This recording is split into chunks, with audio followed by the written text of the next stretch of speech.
what would be your strategy for organizing a large event like a conference or convention in the hotel? Okay. Well, in the hotel, usually there are an area of department na in charge sa mga events. So, usually you call them as an event planner.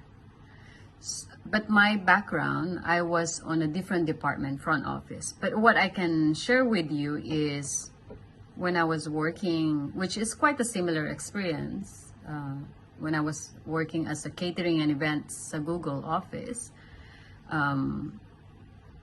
our strategy, it always comes with, there were 4. So it's the planning. So it's like a road map that you need to follow.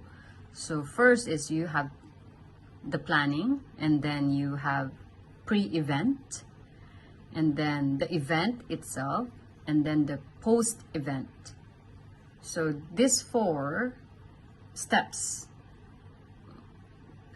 we are trying to follow it. So when it comes to planning of the event, you need to, okay, what is your goal and objectives when you have an event? Like, you need to understand magkano yung budget ng event, the person who want to do the event, right? What's the budget? What is their goal? Is there any parang dietary needs? Siguro yung iba may mga allergy, ganyan. So, kailangan yung i-consider yung ganong concern. And then, ano yung mga attendants, sino yung mga VIP na darating. So, all those information you need to obtain dun sa person who's gonna have the event, right? And then, you kind of need to parang obtain as well kung anong klase ng menu yung gusto nila or anong decor. Diba? So, you need to kind of share all those in the planning part, ne? And, paano yung flow ng mga guest arrival? Anong oras sila darating? Anong oras magi-start yung event? Ganun ba? So, everything from how do you envision and what's your goal like that on your planning. And then, the second step will be the pre-event. So, yung pre-event, this is the time that you can meet up with all the clients, yung mga stakeholders, or maybe most of the guests that are coming. And you can do, it's like a rehearsal. So, you can do a pre-rehearsal before the event itself. So, it's like a trial or a dry run, we call it. In a hotel, we call it dry run because you need to go through with it. Mock-up event ba? Parang hindi na kailangan yung full decor. Basta yung flow lang niya. Because that's where you're gonna make mistakes. That's gonna be like yung time management. You will see everything. So you have to do that during the pre-event. And then after that, it's the event itself. So sa event, you work with your team leader. You gotta have to have a meeting, you know, understand kung anong role. Let's say, okay, Mariella will be in charge of the reception. Si Rochelle in charge of the food, you know, and let's say Aldrin and Erica, for example, okay, you are in charge of meeting the VIPs. So lahat yun. And then maybe Andrea, you're in charge of the grooming of the staff. You need to check everything. Make sure lahat is well-groomed na, they know their positions, alam nyo yung lahat, the responsibility of each of you. And then, during the event, you have to look at as well yung lighting, yung temperature ng room, is it good? Or the music, was it considered as well, you know, na prepare na ba, or yung buffet setup, yung name card, let's say for the food name tags, yung pangalan, is it correct? May allergy na naka-indicate ba? So all of this you have to put in mind during the event. And then the last one, that's where the post-event. So post-event, you kind of have another meeting and gathered everyone. Okay, what went well? Ano yung success natin for this event? And second thing, you make sure you don't forget to thank your client. At yung, let's say, we call it 3 steps of service. Parang, how do you parang warm welcome? How do you provide warm welcome to the customer? How do you anticipate the needs of the customer? Parang, and make sure you say goodbye at the end. Parang lahat may mga service value kami na it's about 12. So each company have their values like that. So that's the most important and key aspect that you for the new beginners to when they're joining the company. I think because the rest, yung mga technical stuff, let's say like yung system, you can learn that later on. But most of the hotel company, they want you to understand the culture of the company and how do we provide hospitality, because that's what you're gonna use when you're already starting your position, whichever part of the hotel. So that's really, really important. And after those like 3 days training, sa hotel, like for me at Ritz, I remember we even have an assessment. So yung assessment is like an exam. So after na-provide na lahat yung training sa inyo, and then we have after 60 days, which is around like maybe 2 months, and then you need to take this exam. And I remember this exam, it's just, okay, what's the name of the hotel manager?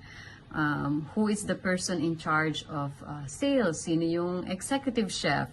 So, kailangan mong malaman lahat yung mga top management. Anong pangalan nila? Anong position nila? How old is the hotel? How many rooms? Anong klaseng room meron sa hotel? Yung executive suite ba? Deluxe room? Standard room? Mga ganun. And then, so that exam, there's like a minimum passing score. I mean, as much as possible, they would tell you it has to be 100%. So we would have that assessment for 60 days, 90 days, and then 180 days. So throughout that, like parang within 1 year, inside your department, for example, I mean, as much as possible, they would tell you it has to be 100%. So we would have that assessment for 60 days, 90 days, and then 180 days. So throughout that, like parang within 1 year, inside your department, for example, Aldrin is working as a chef. So inside your department, you also have a trainer. So this trainer will like go through with you all the area of the kitchen that you're gonna, let's say chef ka, and then they're gonna show you all the area, all the F&B outlet, kung saan ka magluluto, or possible that you need to, that maybe other team needs some help. So you need to know all of those. Parang hands-on na siya. Yung the very first onboarding training, it's more of some information. Pero once you already join the department that you were assigned, and then you're gonna do a hands-on training. They're gonna make you like, okay, try to talk to that customer, try to find out what's their itinerary. So for me, when I started, I don't even really know how to speak English. So my manager will like push me, oh, kausapin mo, like talk to the customer, like, oh, I'm so shy. And you really have to push yourself and try it. So that's the best training you get, being hands-on. So that's really, really important, that you should take the courage, like, just be yourself, go there, and then talk to the customer. And then it helps me. It helps my confidence. It helps me to speak better English. I'm still improving my English. So kailangan mo talagang i-take yung challenge. So, and nimble learning. Nimble learning, it's basically it's about trying to absorb and willing to learn things kung ano yung tinuturo nila sa inyo. So you have to be nimble learning. You can research that later on, but yeah, it's really, really important when you just started. So thank you, Rochelle, for the question. Thank you, ma'am. About putting yourself on the shoes of another person. Because if you don't show empathy, you will never really understand kung ano yung pinagdadaanan ng customer. Kasi yung iba, mahilig silang sumigaw dahil no one listened to them. Dahil may pera sila, you know, or they grow up like that. It's their culture. So maraming reason yan. So you should really show empathy for people who's going through frustrations. Kapag may konting problema lang, parang pinapalaki nila. So empathy is really, really important. So yeah, putting yourself into the shoes of other. And then, so pag nagko-complain ng ganyan, you just listen, you know, just by nudging your head. And then, you know, you show empathy by, I can really totally understand why you're frustrated at what you just experienced.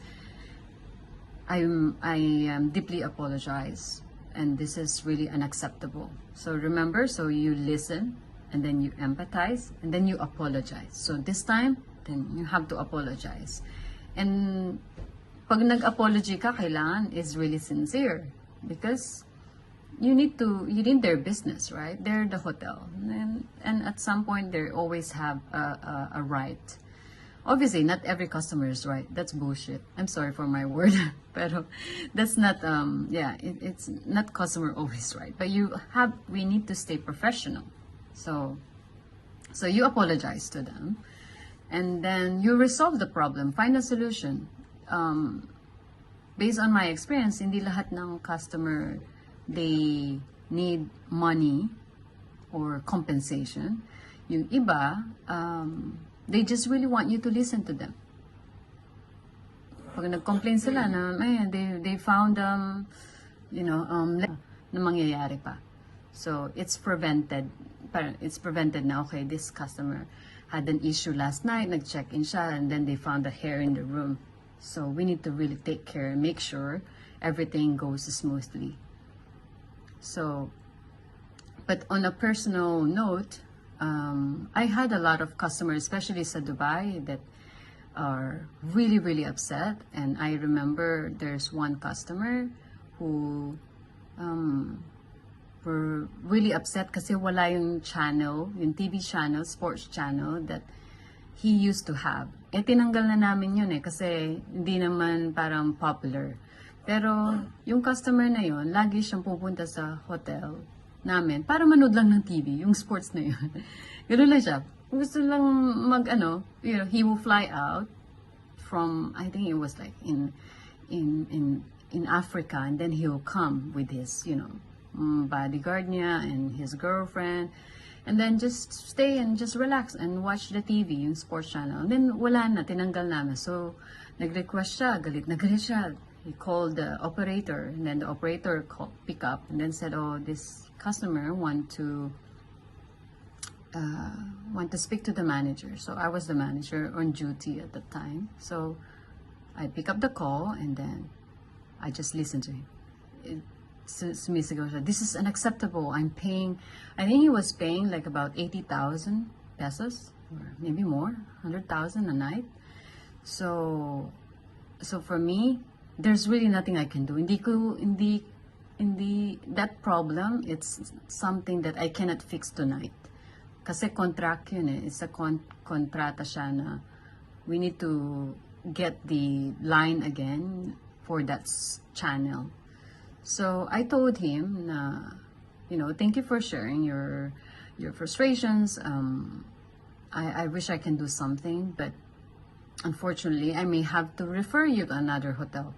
So, I have to book him out. I need to send him to another hotel. So, I arrange all the, parang yung transportation niya, limousine, and then yung hotel room. I called another hotel. Meron ba kayong channel na?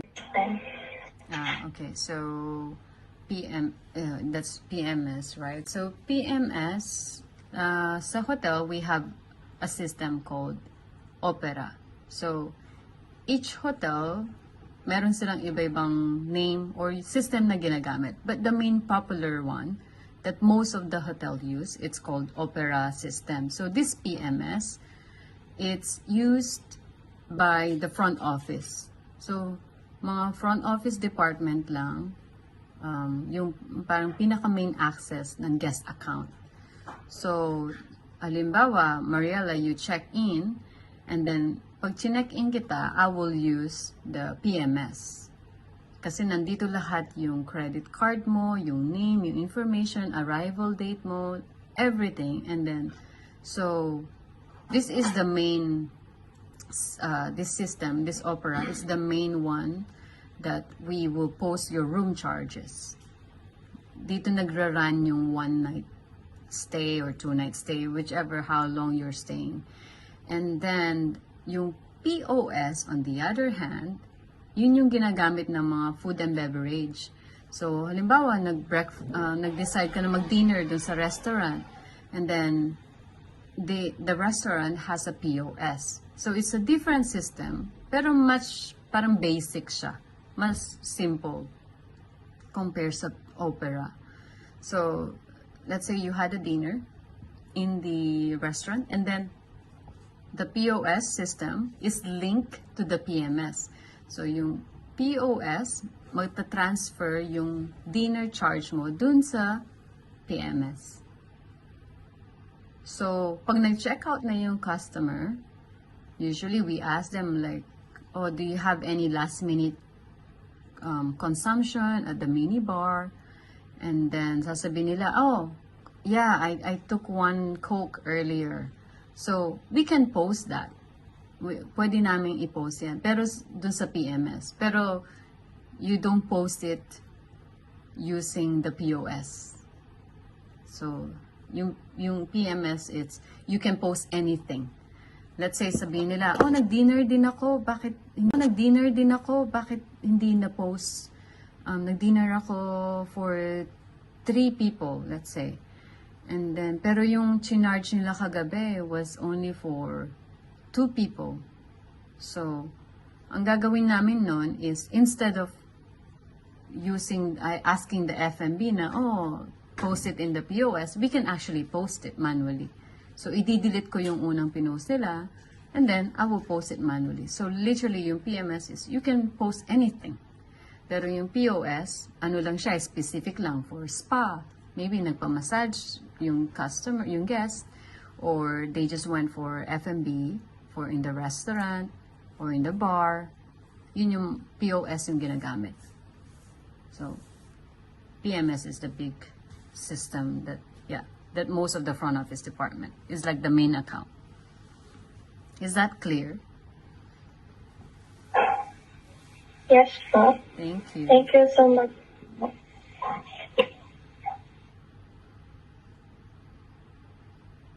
Meron pang question? Okay. Aldrin, you raise your hand. Good evening po, ma'am. Good evening, Aldrin. This question po is, how do you plan to handle things like bulk check-ins and similar scenarios at the hotel?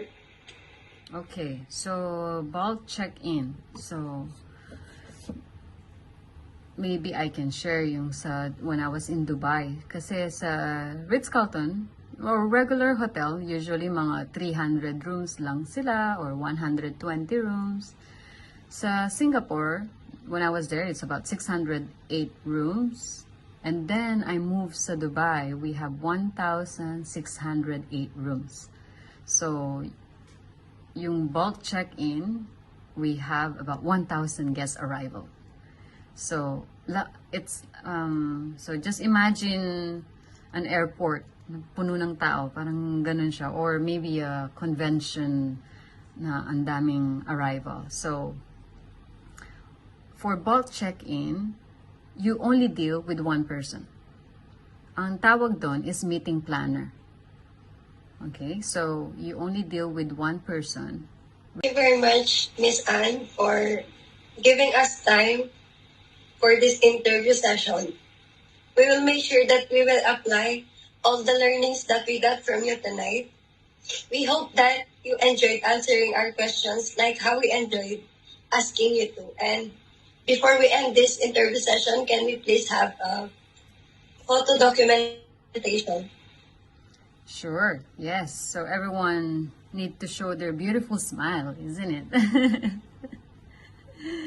Absolutely. Okay. So who will take the photo?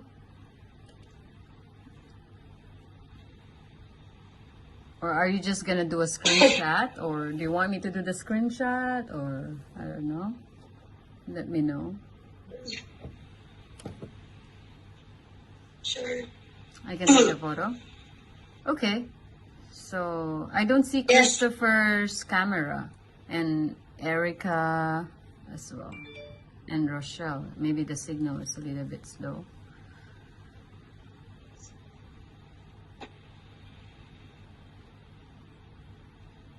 It's okay? Yeah, okay. Oh, sorry. How am I gonna take this? Okay, you can see my iPhone. Alright. Okay, everyone. Say cheese. Cheese. Is that good? I cannot see. Yeah, Christopher didn't... Hindi ko makita si Christopher tsaka si Erica. But, okay, I'll send this over to Andrea's group chat. Meron pa kayong question? Any question? Wala na po. Wala na. Okay. I guess we're all hungry now, right? Okay, everyone. Thank you for having me. And you can, I will tell Andrea to send my Facebook chat. You can contact me anytime if you have additional questions. It was nice to talk to you all. Thank you for your time. Thank you po, ma'am. Thank you po. Thank you so much po. Thank you po. Thank you so much.